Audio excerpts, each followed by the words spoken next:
Urges, Abe's father disappeared, never to be seen again. His sister was sent to the Gulag. Abe was trapped in Moscow for 58 years. But during that period, Abe retained the most vivid images of his hometown. This story is about Abe and about the dream of a 19-year-old boy realized by a 77-year-old man. I wanted to see America first. That was the slogan in those days.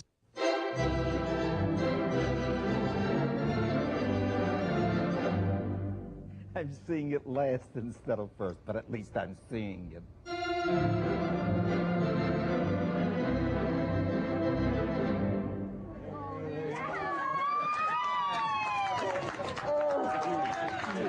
You're one of the most important people in my life. The dream was realized July 4th of this year when Abe Stolar returned to the city he last saw in 1931. Hey, I worked around here. Is there still a Federal Street? Yes. And is there still the, it used to be the Polk Street radio, not radio, railway station. No. They took it down. Well, I worked right across the street of the railway station. It was a city that had changed since he last saw it. Abe was only 19 when his family moved to the USSR. You know, we had streetcars all over the place then. Practically every street in the loop had a streetcar.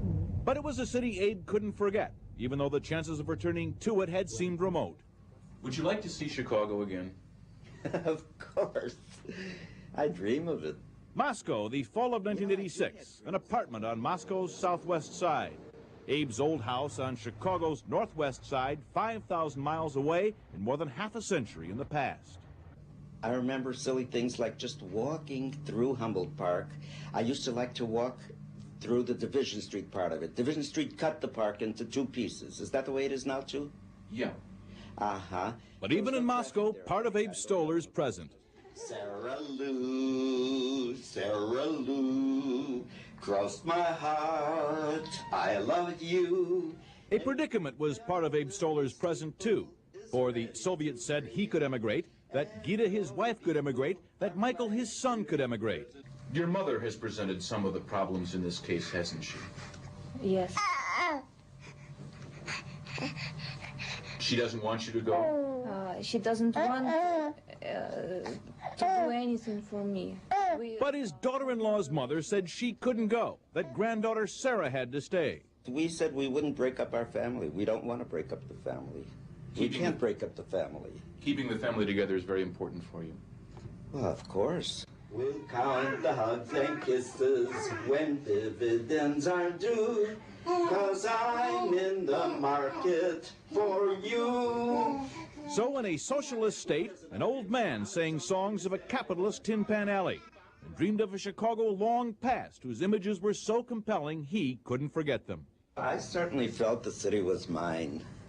I felt that I was civic-minded. I liked everything about the city, and I liked everything I saw there. Well, I used to just walk along and look in the windows, do window shopping. Well, not shopping, actually, just looking. I think what I liked and what I looked for all the time was the artistic aspect of it, how the show windows were made up. Incidentally, I remember a show window in the fair. Do you remember the old fair? It was the working class department store on the corner of, I think, Adams and State. They had a big corner window. They had the dress that Jeanette MacDonald wore in her movie, what was that movie with Maurice Chevalier, The Love Parade?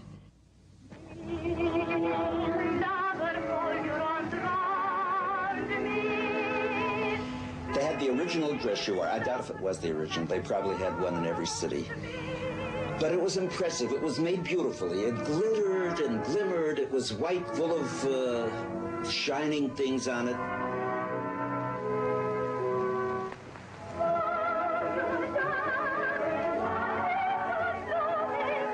I remember the smell of the roses in Humboldt Park, and I remember the lilac trees there. I remember the beautiful big lawns full of flowers. We used to walk among the flowers. I still get the smell sometimes, in my sleep even, and even when I'm not sleeping, I get the smell, and it's something really precious, beautiful.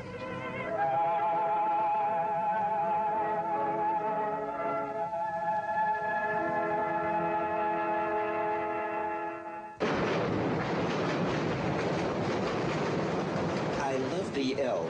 We never had to use it. It wasn't even in my neighborhood, but I loved to take a ride on it anyway. I liked riding above the city, somewhere up on the second or third floor, riding fast. It was terribly fast, and the racket it made, it was terribly noisy. I used to go to all the movies there. I knew them all. If I had a talking picture of you, I would run it every time I felt blue. I would sit there in the gloom of my lonely little room and applaud each time you whisper, I love you, love you. I would give 10 shows a day and a midnight matinee if I had a talking picture of you. You don't want to die in Moscow. Oh, God, no. I don't want to die here at all. I think that's the worst of my feelings all the time lately, that I don't want to die here. After all, I'm 75 already, almost. Another couple of months and I'll be 75. And it's time to die, isn't it? More or less. But I certainly don't want to die here. I would feel that it's a terrible slap in the face. Even my dead face. I want to get out.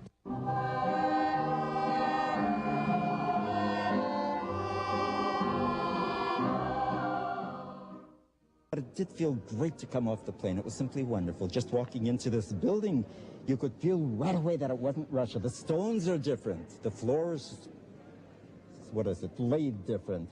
The faces are different. You know, people smile around here. Yeah, we do. It's really wonderful to be here. Great. Although I The following morning, Abe is on the brink of becoming a celebrity. Hello, Mr. Stolar? Yes. Okay, just checking. Thank you, sir. The story of his 58-year odyssey has become an international story. And from New York, there's a question. Are you going to write a book? Oh, I don't know if anybody will be interested in what I wrote. Oh. A man some who has people- seen the Stalinism, World War II from the Soviet perspective, the Khrushchev years, and now the glimmerings of perestroika, and you don't think anybody would read the story you have to tell? It would have to be told well, and that's the important thing. Will I be able to tell a good story? The things themselves that I could say are interesting. Well, I suppose I'd have to get a ghostwriter to make it a good story. But the things I would say are really interesting, I think. Come see And I us. should tell it. Come see us when you're on your way to Chicago. Absolutely, I certainly will. Till then, we'll be back Yes, after this. I also want to thank very much the important thing in my getting out. In New York, it's time for a commercial. I want to thank several groups, way down from the president down to senators. And But to in the Vienna, Chicago- Abe is still thanking people. His own perseverance was the primary factor for his making it this far, but many over the years joined his battle. His case is a tragedy, an absolute tragedy, what the Soviet Union has done to that man and that family. Senators indeed visited the Stolars, Obviously, the family is in anguish over this thing. and the senators who visited the Stolars made them an issue. Abe? Yeah? Is Gita feeling better? But it was ordinary people who called Moscow each week, Happy birthday! who shared life's milestones with Abe, I hope to be a grandfather in a couple of months. Mazel tov, Abe. and who shared life's joys.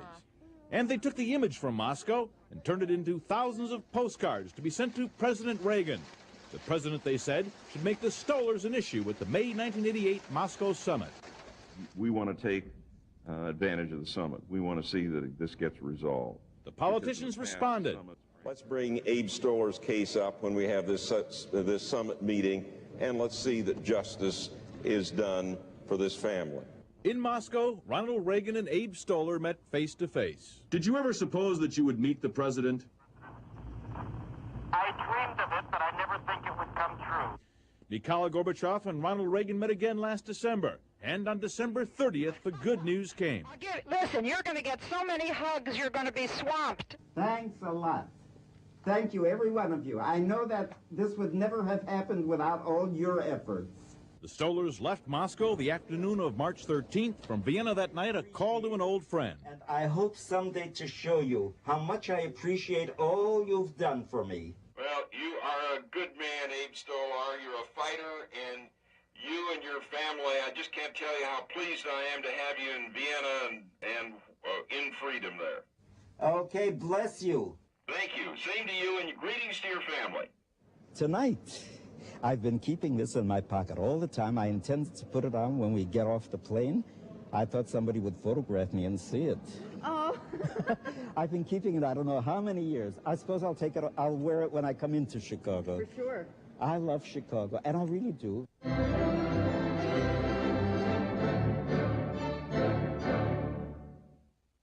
Thought of what it would be like when I came home to Chicago.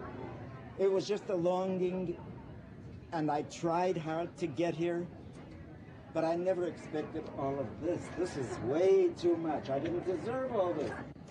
What can I say, really? I can't say anything. Just thank you, thank you, thank you. Keep up the good work you're doing. Then, because of the incredible nature of your story, you become an instant celebrity. God bless you all. So at the airport, Time magazine caught Abe. What streets are these? In the limo on the way into town, People magazine caught Abe. And at Wrigley Field, Newsweek took note. Others did as well.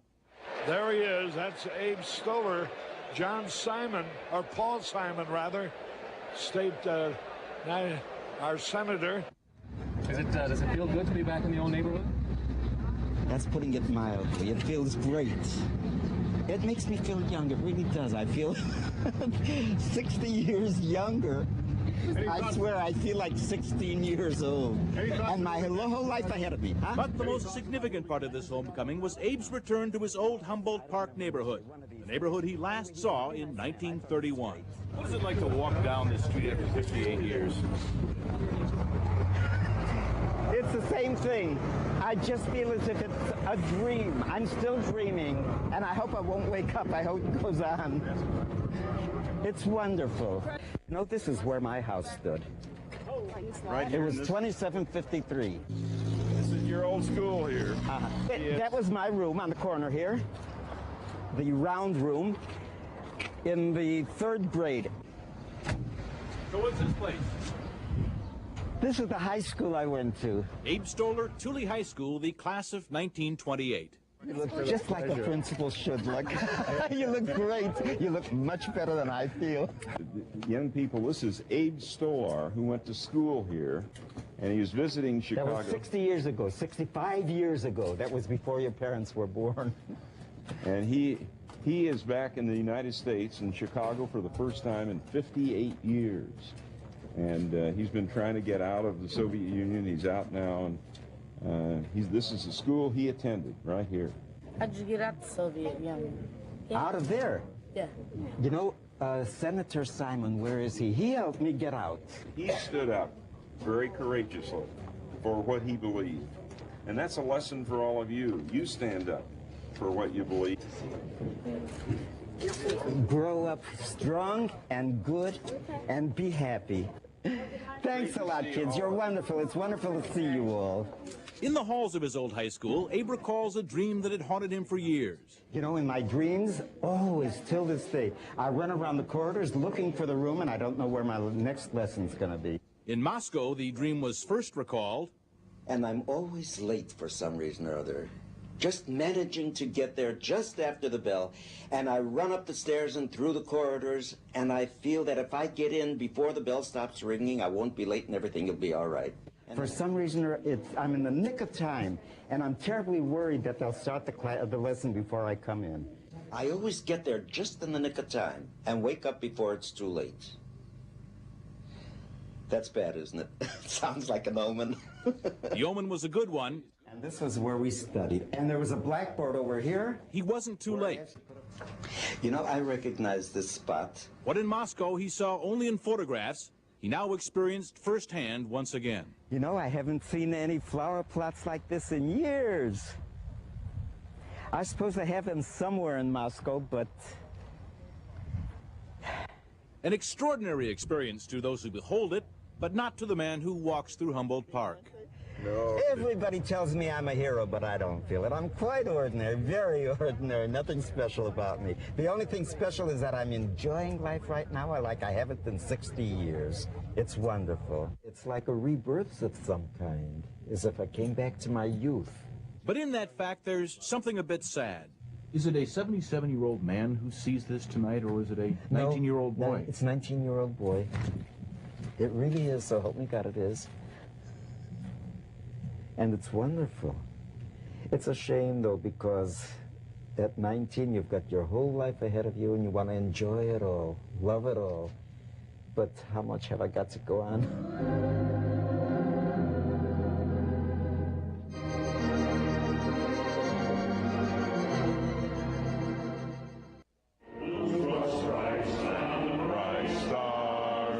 For Abe Stolar, Chicago was just the beginning. Welcome. You heard about me. Yeah, I heard about you. Beyond the confines of Humboldt Park, isn't that funny? Beyond the city limits, there was a nation to be seen and hundreds to thank. Thus, you know, I feel so good being in good hands. It was that way everywhere I went. Abe Stolar in Montgomery, Alabama. Abe Stolar in Detroit, Michigan.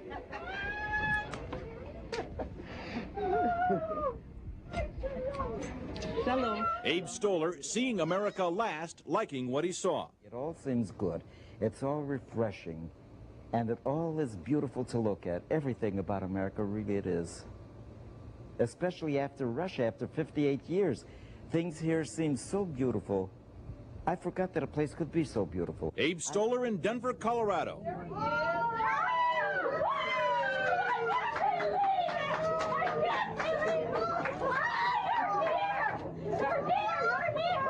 Hundreds across the country lobbied for Abe for years, even in Anchorage, Alaska. Good to see you. Welcome. Welcome to you, too. A bewildering reception coast to coast. Everywhere. This is, I think, the 8th or 9th or 10th even town that I'm in. Is it a town or a city? And they treat me the same everywhere. The press comes over, TV takes me. I think it's great. I'm enjoying it. It's a lot of baloney, of course. I don't mean anything, but they make a big show out of me. They think I'm great. I don't. I'm just enjoying myself. Beautiful. Abe Stolar in the nation's capital. Pictures never do justice to the real thing. The real thing is always much more impressive. And here a grateful man gives thanks. There's no thanking people. You can't thank them enough. After all, when you're in captivity and then you can't get out yourself anyway, and the only way to get out is when a lot of people help you. What can you say? What can you do? Just thanks isn't enough to say. And that's what I feel for all these people. Deep felt thanks. It's not so much the consumption. I don't mind that. If you have a lot, go and use it, eat it. It's the waste that I don't like. Abe ended his American Odyssey in Los Angeles with a mild complaint about our habits of consumption and an observation from a unique perspective. I think it's all important that the American people, all people, should appreciate the treasures they have. Freedom, freedom to think, freedom to travel, freedom to do anything within their capacity, within their possibilities, to take advantage of the opportunities they have. You know, for 58 years, I didn't have opportunities, and I couldn't take advantage of any of the wonderful things that existed on this earth. If Americans appreciated more of the chance they have, the opportunities they have, I think they'd be a much more happy nation. You know that from your own experience? Absolutely. Say does that star-spangled banner yet wave on the land of the free and the home